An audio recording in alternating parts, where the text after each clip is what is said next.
আপনারা জানেন যে ইতিমধ্যে কেন্দ্র পরিচালিত বিজেপি পরিচালিত কেন্দ্রীয় সরকার, কেন্দ্রীয় শিক্ষামন্ত্রী বা শিক্ষা ব্যবস্থা পুরোপুরি সারা ভারতবর্ষের মধ্যে ধসে পড়েছে। আপনারা কিছুদিন আগে দেখলাম নেট পরীক্ষা, নেটের প্রশ্নপত্র ফাঁস, সেই ফাঁস নিয়ে রেজাল্ট, এবং এমন দিনে নেটের রেজাল্ট বের করলো যেদিন ভারতবর্ষের লোকসভা নির্বাচনের রেজাল্ট বেরিয়েছিল 4 তারিখ। সেদিন যাতে নেট কেলেঙ্কারি মানুষের চোখে না আসে, মানুষের পদ্মের বাইরে লুকিয়ে রাখতে পারে, তার জন্য সেদিন তারা রেজাল্ট বের করেছিল।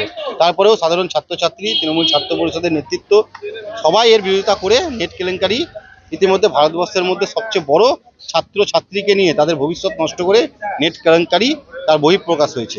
তারপরে দেখলাম নেটের পিজি সেই পরীক্ষাও তারা বাতিল করলো পরীক্ষার আগের দিন, যেদিন তারা সে পরীক্ষার হলে পৌঁছানোর ঠিক আগের মুহূর্তে জানতে পারলো পরীক্ষা বাতিল হয়েছে। তো কেন্দ্রীয় সরকার একের পর এক এই যে কাজকর্ম করছে তার বিরুদ্ধে সাধারণ ছাত্রছাত্রীর শিক্ষা ব্যবস্থা ধসে পড়ার প্রতিবাদে তৃণমূল ছাত্র পরিষদ বহরমপুর মুর্শিদাবাদ জেলার কৃষ্ণনাথ কলেজে, ঐতিহ্যবাহী কলেজ কৃষ্ণনাথ কলেজে সাধারণ ছাত্রছাত্রীকে নিয়ে আমরা এর প্রতিবাদ করছি। উপস্থিত ভাই সানশাইন আছে, জেলা সভাপতি বহরমপুর মুর্শিদাবাদ জেলা তৃণমূল ছাত্র পরিষদের। কেন কলেজের ইউনিট, টোটাল ইউনিট আছে, কেন কলেজের সাধারণ ছাত্রছাত্রীরা আছে, প্রত্যেককে নিয়ে নেট কেলেঙ্কারি সহ কেন্দ্রীয় সরকারের বিভিন্ন ব্যবস্থা। আজকে আজকে আপনারা জানেন যে দিল্লির এয়ারপোর্টে একটি উপর থেকে যে চাটাল পড়ে সদ্য সমাপ্ত ভোটের জন্য নরেন্দ্র মোদী সেটা উদ্বোধন করেছিল। অসমাপ্ত কাজকে খুব তাড়াতাড়ি ইলেকশনের ফায়দা নেওয়ার জন্য তারা উদ্বোধন করেও সেই এয়ারপোর্ট তাদের ধস নামে, এবং আমরা দেখতে পেলাম তাতে একজনের মানুষের প্রাণ যায়।